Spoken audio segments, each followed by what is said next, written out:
and welcome to another episode of Something Witchy, a Sabrina the Teenage Witch rewatch podcast. I'm Laura Cotter.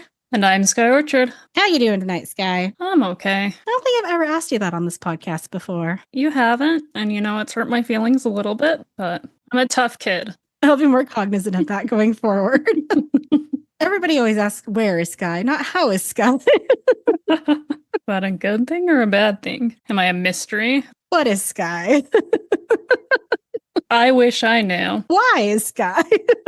When I went to Turkey last year, I knew all these random history facts because it is me. And our tour guide, Ramazan, he was like, why are you the way you are? Genetics. I wish I knew. And I knew an answer that in all his years of tour guiding, no one had known the answer to. And he's just like, you are the first. Why does your brain work this way? And I was just like, you tell me. Still trying to figure that out. If only we knew that about all of us. So much of the world would be better. A lot less therapy sessions. Are you ready for your favorite part of the podcast? Yes. It is appliance update time. I think this is episode 4 or 5.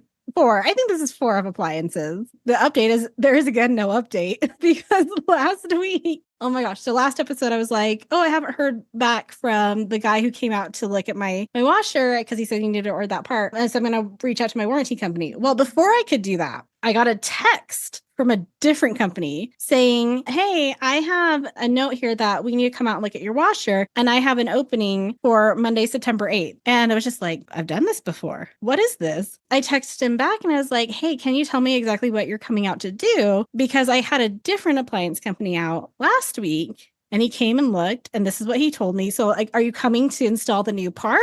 Could he not do it? And he was like, oh, that's so weird. I don't know. He's like, I just got a note from your warranty company that I needed to schedule this job. And I'm like, okay, I'm going to reach out to the warranty people. So I email them, and they email me back, and they're like, oh, yeah, that first appliance company had some emergency happen and they had to cancel all of their jobs for the time being. So I have to start the process over with a new guy and the new company. Again, he's coming out tomorrow to look at my washing machine. I have again already told him what the issue is, but I feel like it would have been real nice of my warranty company to give me a heads up on that before the random man texted me. That would make sense. This is where we are. Still kind of works. I'm still able to wash my clothes, so I'm not living in filth and squalor. I don't know how to work the washing machine normally anymore.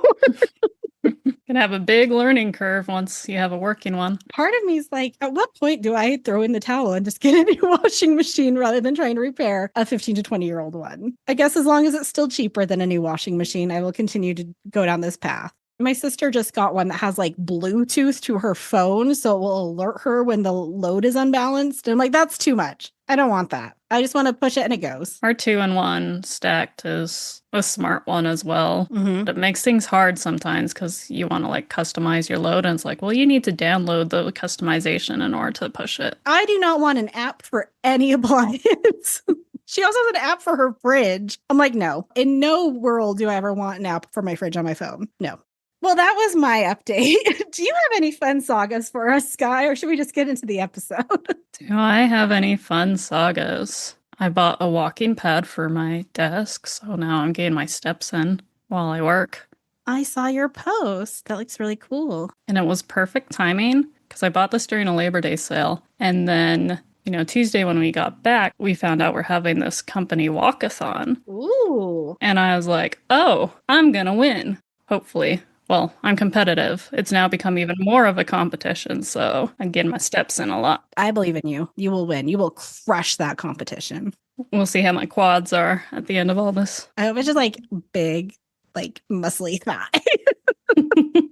So our question of the week is, tell me about the time that you can remember where you were just the sickest you've been. One of the times I've been sickest was during college. So I went to the student health center finally, and they're like, oh yeah, you have a sinus infection. And then they're like, oh, but also you have this flu and a chest cold. And it was just this 3 different things all at once. They're like, so here's all your antibiotics for this. Have fun. I think it was at the same time swine flu was going around. Oh, fun. Did you get Tamiflu?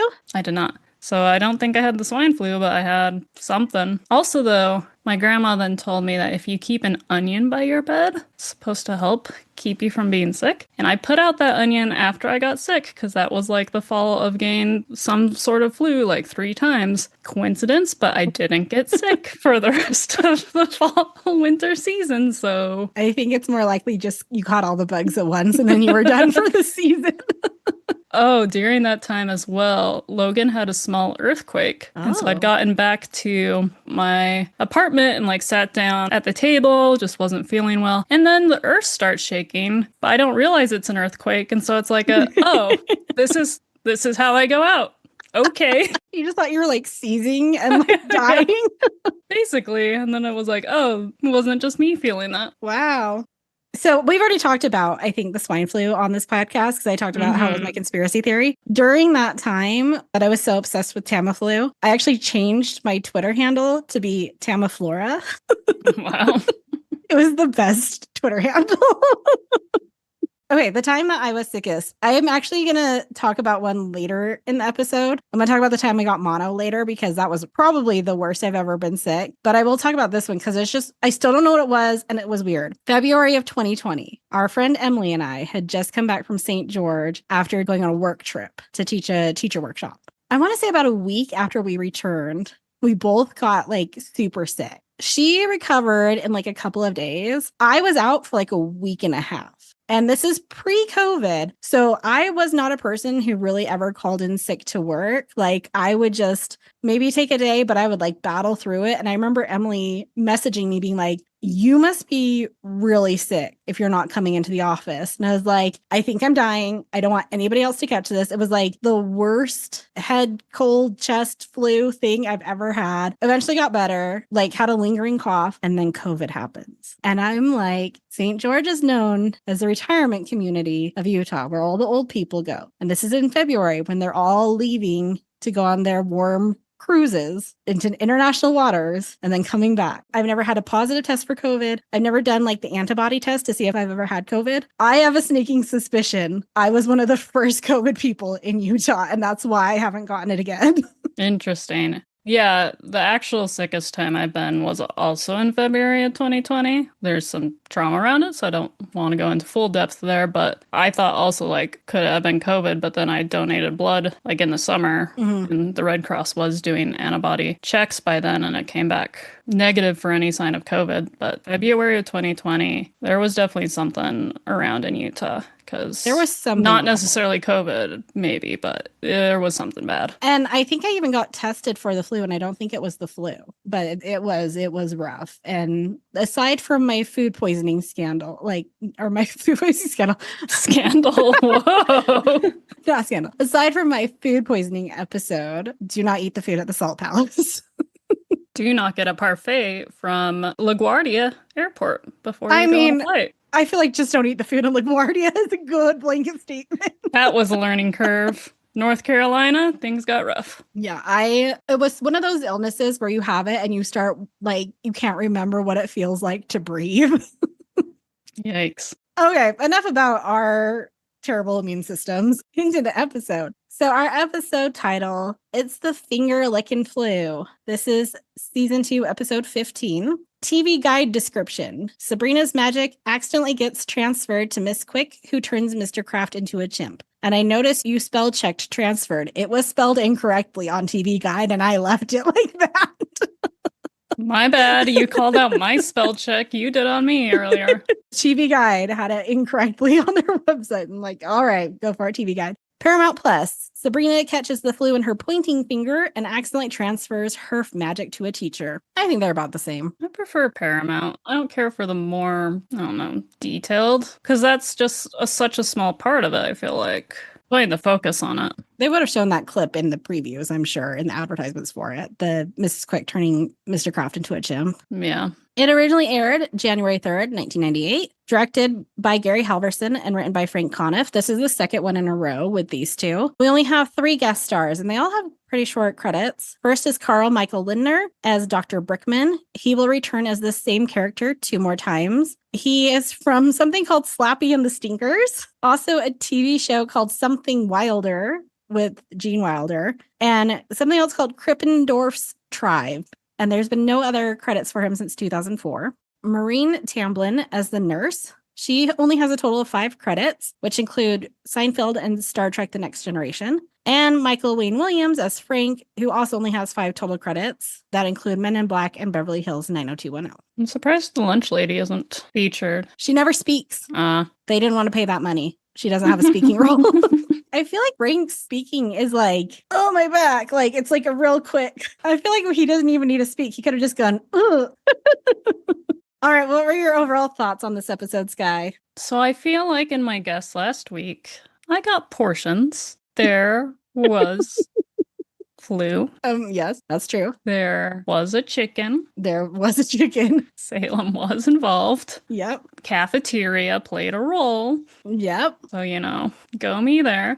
But it did take until there was a magical chicken telling me about the finger flu to remember that, the whole magic system, quote unquote, that's not consistent does rely on pointer fingers to actually cast spells. But not all of them. Not all of them use their pointer fingers. Right? And so I think I'm a little justified in not remembering that when I look at a title that says finger flu. I'm assuming the licking comes in because of like finger licking good chicken, and that's why I went on that tangent of a guess there. But finger flu, fun. It was an episode. Those finger prosthetics. I hate that so much. It disturbs me more than Rudy Kazooie. Interesting. Like, I can look at Rudy Kazooie. I am so uncomfortable looking at that swollen finger prosthetic. Have you watched Everything Everywhere All at Once? Yes. Can you do the hot dog hands? I think I was okay with that. It was like a little disturbing, but it was like the whole movie was such an acid trip.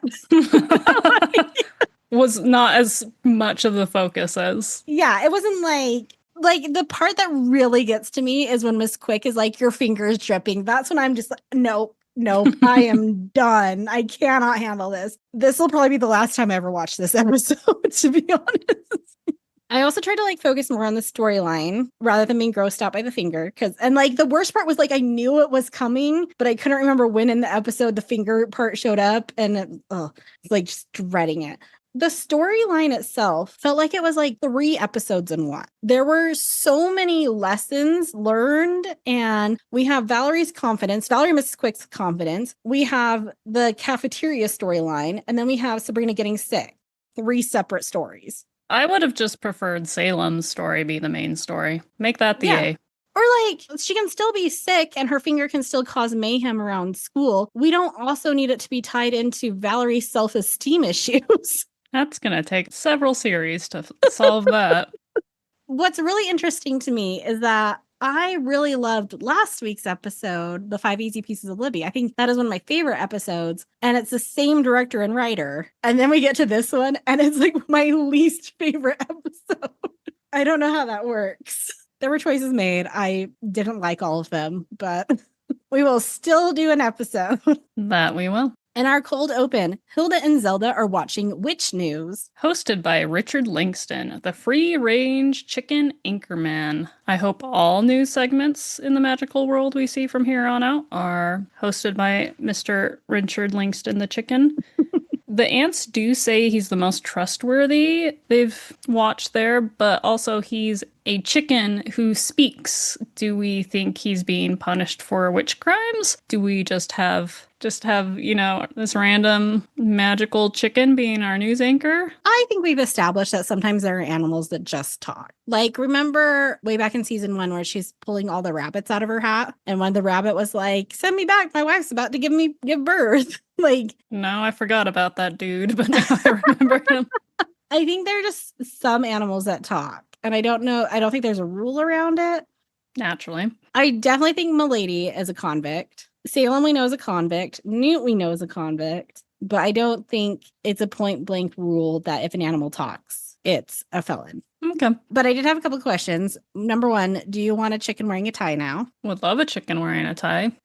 Halloween outfit idea. Go as a chicken news anchor. No one's going to get it. No, not at all. I'll make a little name tag that says Richard Langston, the free-range chicken news anchor. Oh, I think there's videos of chickens wearing cute little outfits. Penguins and sweaters. I am a sucker, I think, for a bird in an outfit. I was thinking adding it to your chicken collection. Mm. Like get a chicken, not like a live chicken, like a chicken figurine or a chicken stuffed animal, and get it a tie. The chicken, Mr. Langston, is reporting on the Witches Council elections, which I think explains why we haven't seen Drell either gotten overturned and we now have democracy, or he got voted out. And we always had democracy. I was going to comment on that as well. If the regime of Drell is done and gone, but I don't think we get him back ever again. No, so he's never referenced ever again. There was a coup. He was turned into a katydid. He must suffer for the rest of his life. Canon. Back to the episode. Richard Langston announces there's a finger flu epidemic going around. Hilda and Zelda both zap mittens on their hands, and Sabrina comes downstairs remarking how nice it is outside. Zelda compliments her spring outfit, and Hilda zaps a pair of mittens on her. And I was really distracted by her outfit. I think I couldn't tell if we've seen it before. I feel like we may have seen this outfit before, but the fabric just looks like it's something you would make curtains out of, / it looks like a first lady outfit. I was distracted by her outfit because I was trying to focus on anything except for this episode. The aunts explain there's a finger flu going around, but Sabrina still takes off the mittens. So Zelda zaps her into a full snowsuit. Once again, mittens are the worst. Not functional. They also gave her some like really big mittens. There's different mittens they could have used. Our outfit intro is Sabrina in a traditional Greek outfit, and she says it's Sabrina the Greek, not geek. Okay. Sabrina is walking down the hallway with her mittens on, and there are more posters that are in the background that I think are new, but they were too fast for me to read. Harvey comments on the mittens, and Sabrina immediately takes them off. Valerie comes by, whining about proposing a town meeting to Ms. Quick. Sabrina mocks her non-existent self-esteem, and this was the moment I wondered, does Sabrina like Valerie? I think you've wondered this a couple different moments as well. So the moment of this episode. The Mortal Day episode, or To Tell a Mortal, that was she had a friendly, fun day with Valerie. But there are some days where I'm like, are they actually friends, or are they friends of convenience? Time will tell. I don't think it will. Trying to be optimistic here, Laura. Valerie almost bought a book on how to be confident, but was too afraid. Sabrina zaps herself a copy into her locker and gives it to Valerie to borrow. Miss Quick then comes up to tell Valerie she liked her idea. During that conversation, Miss Quick also mentions she's afraid of confrontation. Terrible conversation between the two. So bad. I'm surprised Miss Quick has survived as a teacher. I think she's genuinely a good teacher, but I think she just has no backbone. A high school teacher? You're gonna get eaten alive. Yeah, that's fair. At lunch, Valerie successfully asked for more tater tots. I kept misspelling tater in tater tots. I thought it was TATOR. It is not. It's TATER. You've always thought it was TATOR? Potato ends with an O. Tater comes from potato. TatOR. Tato. Tot. Okay. Where does the E come from, Sky? Look, you know the rules of English as well as I do. It's not going to be straightforward in an O. It's going to be an E to make the sound instead of an OR sound. Tater tots. I want some TatOR tots, please. I'm trick-or-treating for tater tots. Have Pam just give out TatOR tots, or you give out TatOR tots. I'm going to sit on my balcony and just chuck tater tots again. You can get like a marshmallow gun and we can load it up with tater tots. Honestly, I should just do that with my niece. She would love that. All right, so she has her tater tots, and she credits the book for her courage. Some boys are hanging up a banner recognizing a lunch lady for 40 years of service on her last day. Mr. Kraft comes in to give a speech and acknowledges that the lunch lady served lunch through her long bout with mono. This is my mono side story. In 10th grade, I had mono, and I had it really bad. I'm not going to get into the full story because I don't want to talk badly about my mother. It was a moment of drama in our mother-daughter relationship. But suffice to say, I had mono for 2.5 months and didn't know it. And I was throwing up every single morning. And I was just like coming home from school and crashing every night. Finally got taken to the doctor in December because I had started having symptoms in October. And they were like, oh yeah, you've had mono. And I was like, excuse me, what? I'm like, yeah. And I was like, okay, so what do we do for it? And they're like, oh, nothing. You're at the tail end of it. You're almost done. So like, just ride it out. I was like, okay. And they're like, but you've had it so bad that if you ever get mono again, your kidneys may shut down. I'm like, well, that's fun. Thanks for that information. So that is actually the sickest I've I've ever been, but I wanted to save this story for this mono moment. So yeah, mono's not fun. And a friend of mine had mono right before I got mine. And when I told her about me finally having it, she was like, I've never had mono. I'm like, well, then you were lying when you were telling all of us about how you had mono 3 months ago, or you're like lying now. So don't try to gaslight me, girl. Mr. Kraft presents the lunch lady with a golden hairnet. Everyone claps, but then Mr. Kraft sends her off to clean up a spill. Sabrina objects, but Valerie and Harvey give her death glares, so she backs off. Mr. Kraft announces that the students will be replacing the lunch lady. In 5th grade, one of the fun things we got to do was everyone got a lunch shift. It was a very exciting time if it was your day to go down to the cafeteria and help serve lunch. But that was, as a 5th grader, 10-year-old, whatnot. See teenagers being less enthused to do that. Idaho loves their child labor. Sure do. And our TatOR Tots. TatOR Tots. Maybe that's how they say them in England. Do they have tater tots? Hey, UK listeners, can you let us know if you have tater tots? Sabrina starts to object again, then quickly tries to cover it up. Everyone will be assigned to lunch shifts. Libby gets up to contest this, but Mr. Kraft assures her that cheerleaders and football players are exempt. Harvey starts to celebrate, but Mr. Kraft clarifies it only applies to first-string football players. So Sabrina stands up to say that it's unfair. Mr. Kraft comes over to assign Sabrina and friends the first shift. He leaves, and Sabrina starts fidgeting with her finger. Livy comes over to mock them. She says, sorry about you being second string to Harvey, and sorry about you in general to Sabrina. I love Livy.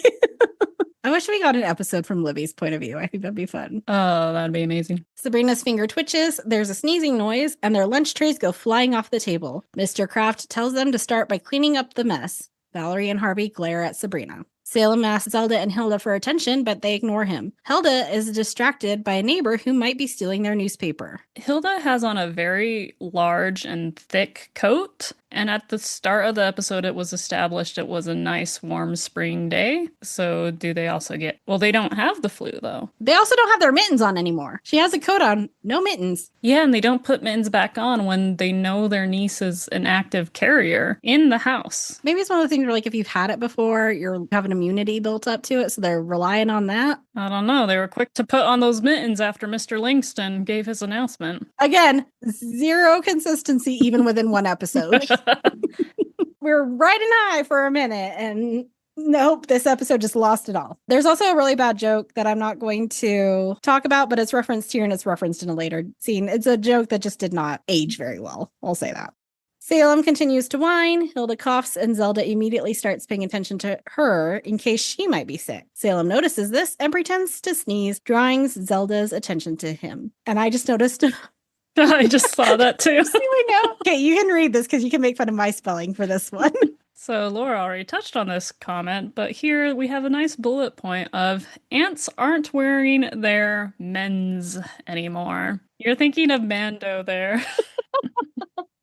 Ms. Quick grabs Mr. Kraft in the hallway as he's about to go into the teacher's lounge, and the no smoking poster that was in the hallway earlier is now inside the teacher's lounge. And that's probably the best place for it to be. I think the teachers need it more. She questions his decision to have the kids work during lunch. Mr. Kraft angrily defends himself and slams the door. Miss Quick walks away and Sabrina chases after her, having seen the whole thing. She gives Miss Quick the How to Be Confident book she zaps into her hand. Salem is still pretending to be sick, and Hilda takes his temperature. He gives it in a nasally, hey, and then a regular, I think I'm getting worse, which Hilda says, either that or you do a lousy Jerry Lewis impersonation. I watched this episode twice and did not hear that line. It's there.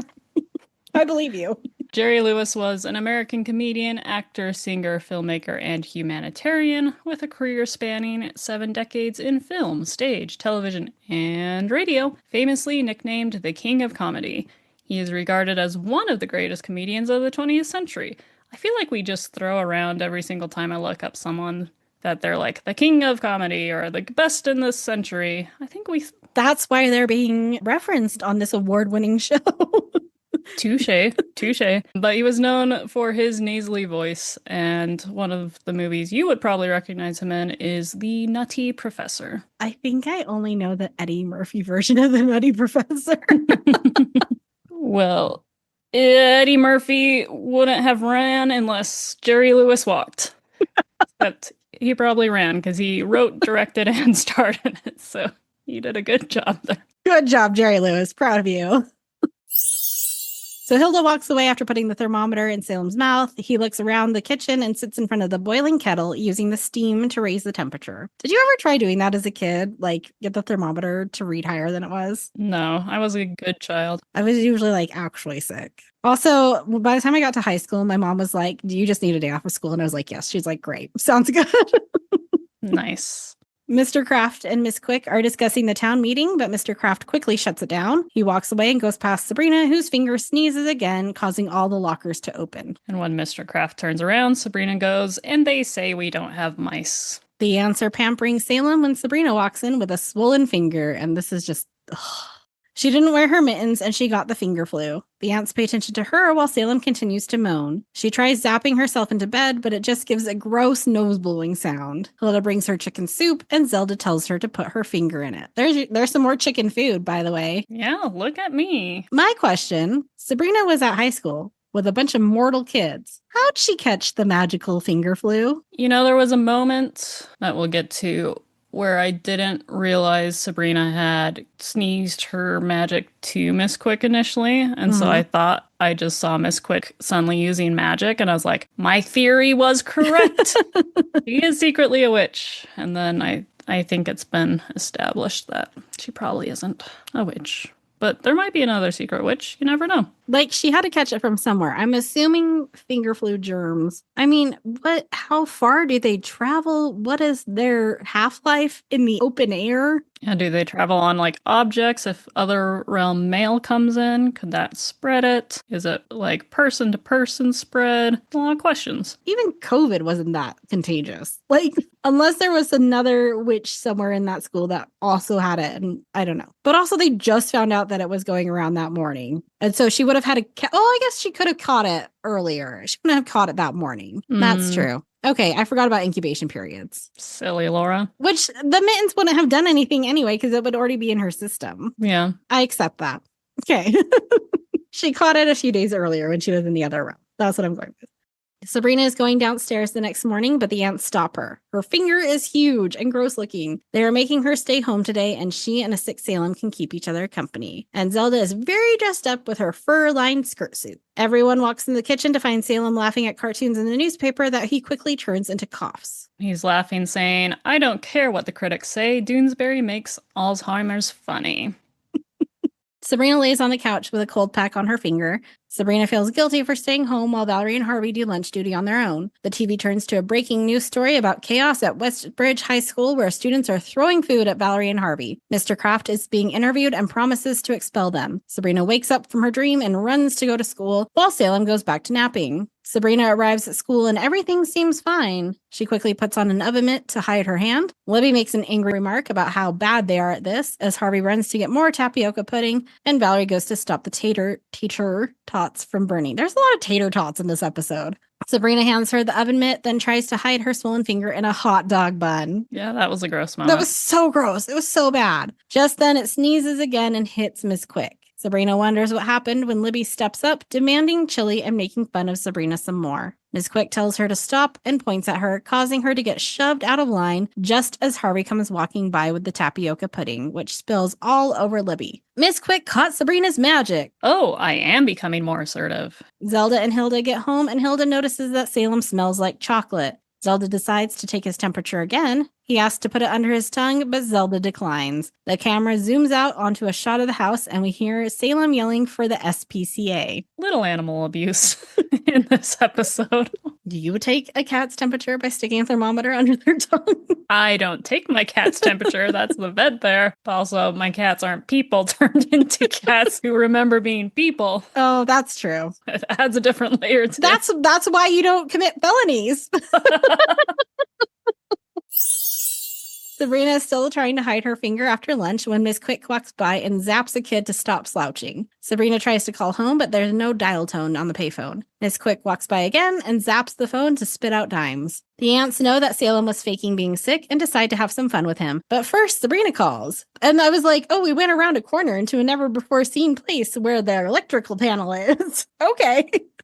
Glad we got to see the electrical panel in the aunt's house. Sabrina explains that Miss Quick caught her magic. Zelda tells her to get Miss Quick over to their house, but Sabrina has to do it the mortal way because her finger is stuffed up. So Sabrina goes off to find a blindfold and a gun. Hilda gives Salem the news that he's very sick and summons a cold bath for him. Again, the camera shows a shot of the house as we hear Salem yelling, "I am not an animal!" Sabrina catches up with Miss Quick, who stops the student from running, causing him to get stuck to the floor. Sabrina tells Miss Quick she's sick and asks for a ride home, which is so inappropriate, and no teacher would do that. But Mr. Kraft walks by and Miss Quick asks to speak to him as Sabrina's finger sneezes again, burning Mr. Kraft's foot. He notices her weird finger, and she says it's from slamming it in a car door. He leaves, and Miss Quick tells her to see the nurse about her stomach and a surgeon for her finger before leaving as well. Meanwhile, the guy stuck in the background has a friend trying to help him move to no avail. The best part of this episode is the boys in the back of this scene. They stole that show. They did. And I do like Frank's line of, my back, because I feel that. The sidelined boys had some good moments in this show. Although in the very first cafeteria scene where Mr. Kraft is doing his talk, there's two boys behind him. I don't know what instruction they gave to the extras. Most of the extras were doing like shocked faces or like upset faces. Those boys were just like like straight blank faces the whole time. And like one kept shifting his feet around. I'm like, how many takes are they on now? How long have these poor boys been standing here? You get mad when I do visual things to the camera instead of using my words. I did. And you just... But then I explained it afterwards. I guess. I can also screenshot that, so... I have the password to our socials. Please don't. My bangs are all funky because they dried weird. They look fine. Thank you. I was just fishing for a compliment. You would. Miss Quick confronts Mr. Kraft again in the cafeteria where he's standing in front of a chalkboard where he misspelled Valerie's last name. He put a C into Burkhead and there's not a C in Burkhead in any of the credits or anything. And I feel like that's so on brand for Mr. Kraft. He cares so little about Valerie that he'd misspells her name. He's having the kids help with lunch duty to appease the school board. Miss Quick calls him the school board's trained chimp, causing him to turn into a chimpanzee, which is our second of the primate family on this series. Yeah. It won't be the last. Oh. There's at least one more, but it's not for a couple seasons, I don't think. At least 3 monkeys. At least 3 monkeys. Miss Quick starts crying that she's gone insane. Sabrina tries to summon rose-colored glasses, but it takes a couple tries and putting pepper on her finger to make it sneeze. Miss Quick is still freaking out when Sabrina puts the glasses on her. She's suddenly fine with everything and takes the chimp's hand to follow Sabrina home as Sabrina's finger drips. Ugh. Rudy Kazooie didn't make me, want to throw up. Specifically dripping blue. Oh. Okay. The ants take everyone through the linen closet to see a doctor in the other realm. And there's been an awful lot of mortals going to the other realm this season. That's true. I don't know what the rules are anymore because none of them have been turned into insects. Although Harvey and Valerie did get sucked into a vortex. Less traumatizing than an insect. Is it? Jenny disappeared after everything that happened to her. Harvey and Valerie are still here. That's true. That's true. Jenny's actually locked in a psychiatric facility talking about her time as an insect. Jenny's actually gone insane, unlike Miss Quick. Sabrina gets called into the office as the others wait in the waiting room. Dr. Brickman comes in and he's a child, but he's also a complete professional. Zelda remarks he performed his first surgery at 2, and Dr. Brickman chimes in that he supervised his own birth. I just want to know the logistics of that. The head comes out first, so from there it's not that bad. Oh, gosh. So the doctor inspects Sabrina's finger and says he needs to drain it. In the waiting room, Miss Quick takes off her glasses and starts freaking out again, but Hilda just pushes them back on. Everything is fine again. There was a note on the Sabrina wiki that Hilda gives the chimp Kraft a magazine, and when they go back to that same shot, it's a different magazine. I couldn't tell. It was too quick for me. On the back of Hilda's magazine, there was some crazy cruise line advertisement. Okay, I'll try and go back and see if I can find it again because I was like, what is the name of this cruise line? A blue liquid drains out of Sabrina's finger. Then he calls in Miss Quick and Mr. Kraft. The doctor asks Miss Quick to point at Mr. Kraft and cough, but then we have to go on an explanation for a second because then the doctor pulls out a giant lollipop that will turn the person who licks it into a sucker that will make them believe anything they're told. Miss Quick then coughs and Mr. Kraft turns into a human again. He starts to yell about what's going on, but Hilda shoves the lollipop into his mouth and tells him he's on a secret mission to rescue all of them for the FBI. And because of the pausing on my DVD, I only heard word rescue them and then FBI. So I initially put rescue them from the FBI.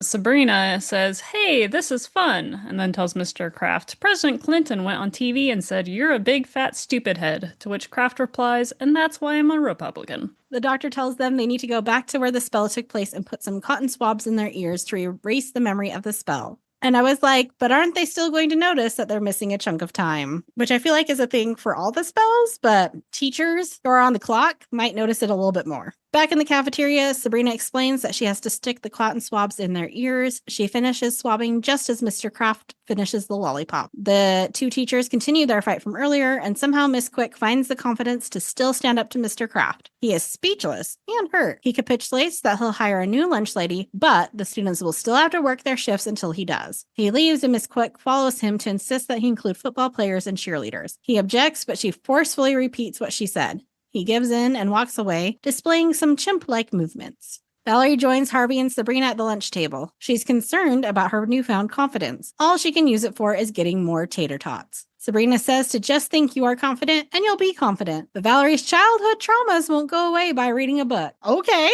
that was in line. Backstory bomb we will never find out about. I would love to know. That would probably make me more interested in Valerie. Let's dig out some of those childhood traumas. A student comes running by, Miss Quick yells to get his attention, but then gently tells him to slow down and takes him to go get some cocoa. Valerie remarks something along the lines of, "I want to be just like her, except for being a teacher with a low salary." Once again, pay your teachers. That should be like the subtitle for this podcast. So it's Something Witchy, put more money into public education.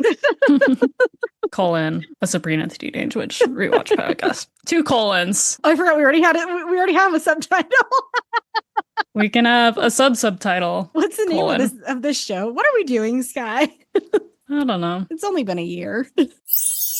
Libby comes by in a hairnet and apron, pushing a cafeteria cart, trying to get herself to wake up from her nightmare. In our end tag, Salem sobs with a cold compress on his head as Zelda notes that his glands are swollen. Zelda asks if he'll need surgery. Salem admits he was faking the whole thing and just wanted attention. Zelda and Hilda hope he learned his lesson. Which is, it's wrong for a cat to cry wolf. He says he'll never do it again, but he still has that knot in his back. And that is the end of this episode, and I never have to watch it ever again. You have to listen about it, though, at least once. I will listen about it because I think I'm funny, and I'll just listen to my voice talk about anything. That was one of my worries about when we first started this podcast. I'm like, oh, I don't know if I can listen to myself. I don't know if I can listen to myself be stupid. I'm like, no, I love it. I'll listen to myself all the time. Sometimes I fall asleep to the two of us on this podcast because I can't go to bed. Wow. I do not do that. I get to hear our voices, though, for several hours as I go back and forth several times, fine-tuning things. So. Yeah, that's fair. Our next episode, Season 2, Episode 16, Sabrina and the Beanstalk. What's it about, Sky? This one's a tough one. There's going to be a magical lesson. I think that instead of Sabrina being like the role of Jack and the Beanstalk, it's going to be Harvey. Harvey's going to be that person who wanders into the other realm and goes crazy and steals things from the new Drell, who has been appointed lead ruler after the Witches' Council vote. And Sabrina's going to have to help fix things, and then they will cause that new lead Witch Council ruler to fall from the sky and die, and then they'll have to have another Witches' Council election, and Mr. Richard Langston will get to announce it on the news once more. Should I write that down? No, but you have heard the description for this episode before. This is one of my real or AI episodes that I chose. Well, I can't remember it. You did get this one right. You did guess correctly that this one was a real episode. But that was not the description that I read you in that episode. Are you sure? Because my brain's pretty confident about this. But it sounds like a fun episode, if that's what it ends up being. I think all my episodes are fun. If they had turned their fingers into chicken and Salem was trying to eat them, would you have enjoyed this episode more? Yes. I think 100%. You would have. 100%. Chicken fingers? Yes. Oh, man. Okay, join us next week for some more unhinged conversation. Will there be a death? Who knows? Might be one of ours. Appliance Saga Episode 5, coming soon. If my washer's not fixed, we're going to have to add ads so that I can buy a new washing machine. Sorry, guys. Enjoy your last week of ad-free listening. I need that 20 cents an episode. Big money. In the meantime, you can like, share, rate, and subscribe to this podcast. You can email us at somethingwitchypod@gmail.com for your own unhinged takes. You can follow us on Instagram at somethingwitchypod, where there are a bunch of stories and polls being put out. And you can follow us on TikTok at something.witchy.pod. Until next time. Stay magical.